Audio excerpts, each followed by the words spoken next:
Welcome, episode 13, Franchise Hockey Manager 10. Now, can we finally win the playoffs with the Hull Seahawks? Can we beat the Solway Sharks? Let's find out, shall we? So we start today's episode literally a day removed from the previous one. We are just about to head into the game with Leeds, but I thought I'll just have a bit of a look and see how we've got on. So the way that our kind of bracket is going to go, it would have been Solway versus the Bees. Solway have already played and won, so they're going to go into the next round. Now, I checked how we got on with them. We played them 5 times. We won 4, they won once. So that's going to put us in good stead to move on to the final. Against Leeds, we played them 6 times. We won 4. They won twice. So 60%, or 66 and recurring chance of beating them. So yeah, it does look like it's going to be a good stead to move into the finals. We'll see in a moment how these remaining 2 games get on, and then we'll have a look and see who our potential finalists will be. However, yeah, it's not going to be Solway, so this will be interesting. Well, it took us through to overtime. But yeah, we managed to beat Leeds 5-4. Both got 2 in the first. We got absolutely nothing in the second. We got 2 in the third. Yeah, and it took overtime. Yeah, it was a couple of very, very tit for tat. We got 2, then they got 2. We got 1, they got 1, we got 1, they got 1. And then, yeah, Bobby Young in overtime has managed to bring us through to go and play Solway. Let's have a look. So the Tigers have come through. So we'll see which one of these 2 win their game, and then we'll have a look and see how we got on against those. All right, round 1 is done. So yeah, as you can see, Solway beat the Bees. We beat the Knights. Telford defeated Milton Keynes. And Peterborough defeated Sheffield. So yeah, looking at the stats, interestingly, out of the remaining 3 other teams in this playoff, we've played them each 5 times. We won 4, they won once. So yeah, we're not playing Solway, they're playing Telford, I should say. We are playing Peterborough. Game 2 is over, and we are probably making harder work of this than we really need to. Another overtime win. They got 2 in the first. We managed to get 1 back in the second. However, they managed to get 2 in the third, where we got 3. It took another overtime goal by Bobby Young to get us over the line. So it does mean we are going to be playing Solway in the final of the NIHL National Division. See you in a minute. However, before we do that, I thought let's have a quick look at the stats. Really, we haven't really done much of that in this season. However, yeah, goals. If we have a quick look at it, yeah, we haven't done all that well. We spread them out a little bit. No one person has really run away with it. For assists, Solway got the top 3. Milton Keynes have got a couple. Lukanen has managed to get up to 9th with 37. He is probably the highest up on there for us. Points-wise, don't really think we didn't really get in there. Again, we were sharing out the points. But shot-wise, yeah, Lukanen again with 246, massively outshooting Peterborough and the Solway players. If we have a look at the plus-minus, that would get off the screen. Austin Mitchell-King, before he was injured, was going very, very well with his 37. Russell as well with his 33. And we got Lukanen and Bobby Young as well. So we've got a lot of players that are good when they're on the ice. Face-off percentage-wise, Bobby Young is on there. Matthews and Gabrielson are there as well. Shots blocked, Reiter from last year. Does seem like it might have been a bit of a mistake to bin him off. Looks like he's done quite well. And then if we have a look at goalies. Now, Curtis Warburton has done quite well. He's got the most wins of the season. He has got the best goals against average. McLaughlin came in 0.001% lower. He's also got the most shutouts and the best goal shots against average. So, yeah, he's a bit of a beast. We move on to the more leaders section, I should call it. The best game rating is Lee Bonner. So I can now begin to understand why he keeps appearing in those best player jersey things. We had Austin Mitchell-King again before he got injured. Best defensive game rating again was Mitchell-King and Bonner.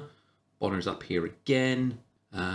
Best rookie points, given the fact that he really didn't play very much for us, he was 6th, or Leola Bellamy. Giveaways though, yeah, we might need to work on this. Gabrielson got 70, then Bonner, then Mitchell-King, then Young, then Aliff, then Fowles, and Ulrich. And there's Towner as well. We give the puck away a lot, so we need to work on that. Takeaways though, on the flip side of that, we didn't quite get first, but yeah, Russell, Gabrielson, Young, Laukkanen, so they give it away, but they do get it back, which is nice to see as well. When we look at team attendance though, this is interesting to see. We are the 3rd least attended. We average out about, where is it, that one there, 390 for a home game, 649 for an away game. Yeah, we're using about 39% of our stadium. On the flip side, if you start looking at people like Swindon and Milton Keynes, they are literally tripling our numbers and using pretty much half their capacity. Yeah, interesting. We're just going to move on and we'll get this final underway. We're going to come back for the 3rd on this one and let's see if we have what it takes to beat them one more time and take the championship. All right, so is it time to start dreaming big? We are just coming into the 3rd period. We are 3-1 up. We got our first 2 quite early on in the 1st period. We got our 3rd, again, very early on in the 2nd period. About 3/4 of the way through the 2nd, they have got 1 back. It is 3-1. We are doing all right. There's a few players on their team that are struggling. Can we ride this out and win? Definitely not by giving it away to Houston, but we do have it back. We can get a nice, that's a penalty for us. Don't know why their player has it. I'm not a big fan of that. We can just not, just lose our heads. So we're on a power play. Can we do anything with this? Come on. Yes, we can. Lovely. 4-1. Power play goal. I think it was Gabrielson. I'll have a look in a second. Yes, it was with Laukkanen and Bonner. We have just over 14 minutes to go. Nielsen decided just to have a bit of a break. Pass it to Gabrielson. Can he do anything again? He can. Okay. Lovely. 5-1. Just under 10 minutes to go. Yeah, should we get a 6? Okay, now we're just showing off, guys. Come on.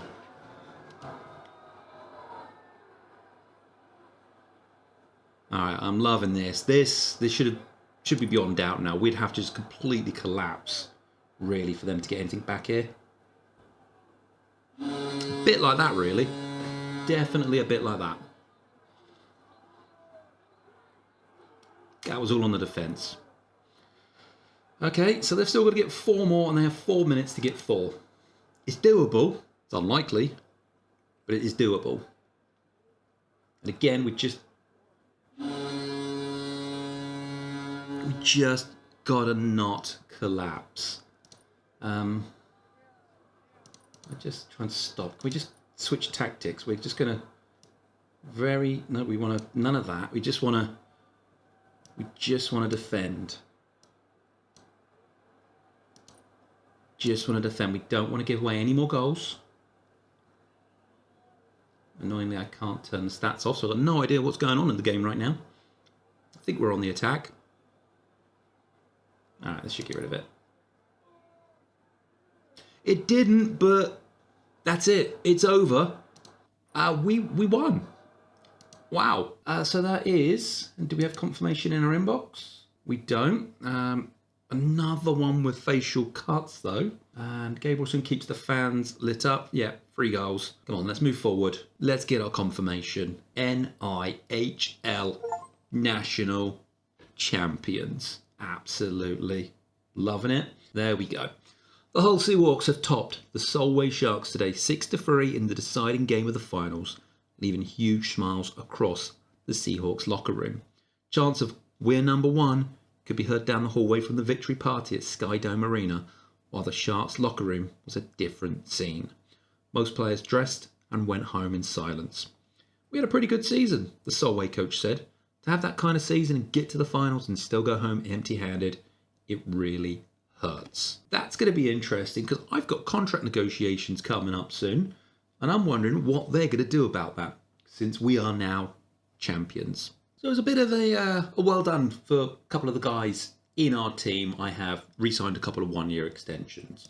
Gabrielson got some, Bonner got one, Bobby Young got one, and Lockton got one. Okay, we have a new job offer. HC Dynamo Pardubice B are interested in your services. So yeah, they're another Czech league, and wow, you're really not offering all that much, are you? You know, I am now a championship winning GM and coach, so no. All right, let's wrap up this episode with the 2024-2025 NIHL Awards. We can see players MVP was Dustin Parks, points Kasper Lick, goals Kivenimi, probably butchering his name, sportsmanship, leadership, and goals against was Curtis of Warburton. Lovely. So, who gets the MVP generally is Thomas Gress of Peterborough. Playoff MVP, Liam Danskin of Hull. Awesome. Well done. Haven't renewed your contract yet. We'll talk about that in a moment. Best rookie, none of ours are in there. Oliver Lord of Sheffield. Best defenseman, none of ours are in there. Best defensive forward. Now, 2 out of the 3 are ours. Happen to be the one that wasn't ours. Okay. Best goalie, needs to be Warburton. Has to be Warburton. It is Warburton. So he's got 2 awards. And he is already signed for next year, which is brilliant. Best GM. Now, in theory, having won the championship, it should be us, but I get the feeling Peacock's going to get it. And he did get it. Okay. Best coach. Again, I think we should get it because we did win, but I think Jamie Thompson's going to get it of Solway, and he did. Okay, well, that's a little annoying, given the fact that we did beat them in the championship, but it is what it is, and that will be the end of this episode. We'll catch you all next time. Thank you very much for watching. Bye-bye.